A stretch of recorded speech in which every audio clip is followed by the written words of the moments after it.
तो बच्चों आज देखते हैं what type of force is electrostatic force. Electrostatic force किस प्रकार का फोर्स होता है। We know that electrostatic force is F is equal to 1/4 pi epsilon naught K Q1 Q2 upon R square.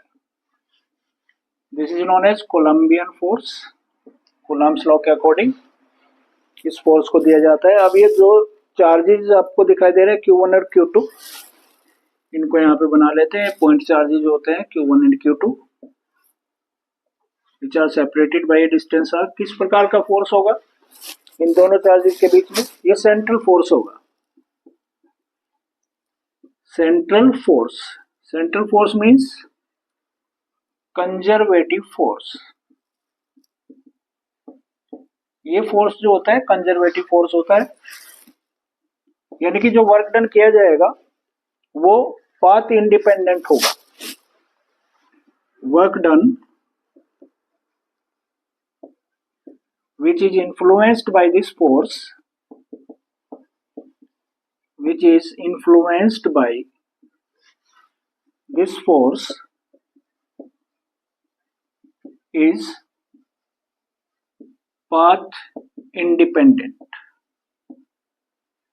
path independent होगा।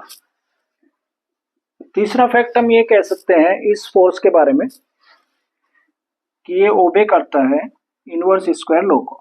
It obeys inverse square law. Inverse square law को ये ओबे करता है। और फोर्थ फैक्ट हम इसके बारे में ये कह सकते हैं कि जो लाइन ज्वाइनिंग है Q1 से Q2 के साइड में, वहां पे ये काम करता है। It acts along the line joining the two charges. जो दो चार्जेस यहाँ पे आपस में एक दूसरे के साथ इंटरेक्ट करते हैं फोर्स की वजह से, तो इस फोर्स को हम ये कह सकते हैं कि ये एक्ट करेगा along the line joining the two charges. तो स्टूडेंट्स अब सीखते हैं हम डाइलेक्ट्रिक कांस्टेंट के बारे में। इससे आगे जो फोर्स हमारे पास आता है Q1 और Q2 दो चार्जेस की वजह से एक डिस्टेंस r पे, उस फोर्स को हम वैक्यूम के अंदर लेते हैं 1/4 pi epsilon not into K Q1 Q2 upon R square. अगर इन दो चार्जेस को हम ले जाएं किसी मीडियम में, मीडियम मीन्स जैसे वाटर हो गया, तो वाटर के अंदर अगर हम इनको लेके जाते हैं इन दोनों चार्जेस को और डिस्टेंस उतनी रखते हैं, तो फोर्स कितना हो जाएगा। अगर हम यहाँ पे वैक्यूम के अंदर देख रहे हैं तो वैक्यूम के लिए हम इसको F नॉट मान सकते हैं, और फॉर द मीडियम के लिए हम मान सकते हैं FM, and that will be equal to 1/4 pi epsilon naught into K Q1 Q2 upon R square. इसको अगर हम आगे एक्सटेंड करते हैं तो K की वैल्यू वैक्यूम के लिए 1 होती है। For vacuum the value of K is equal to 1, so this force will be equal to F naught is equal to 1/4 pi epsilon naught into Q1 Q2 upon R square.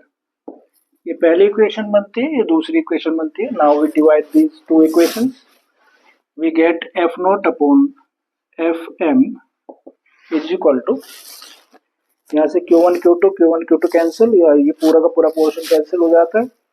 तो यहाँ पे मैं लिख रहा हूँ अभी 1/4 pi epsilon not upon 1/4 pi epsilon not into K।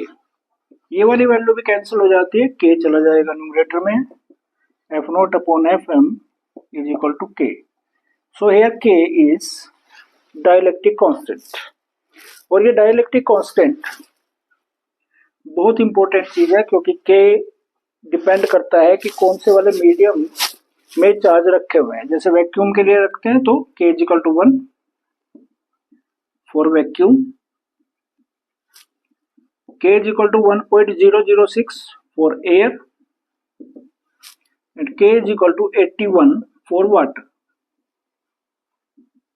अब इसी में एक मान लीजिए न्यूमेरिकल निकालना है आपको कि हमें एक फोर्स देखना है। सपोज ये फोर्स जो हम यहाँ चेक कर रहे थे वैक्यूम के अंदर, वो फोर्स है एफ नॉट।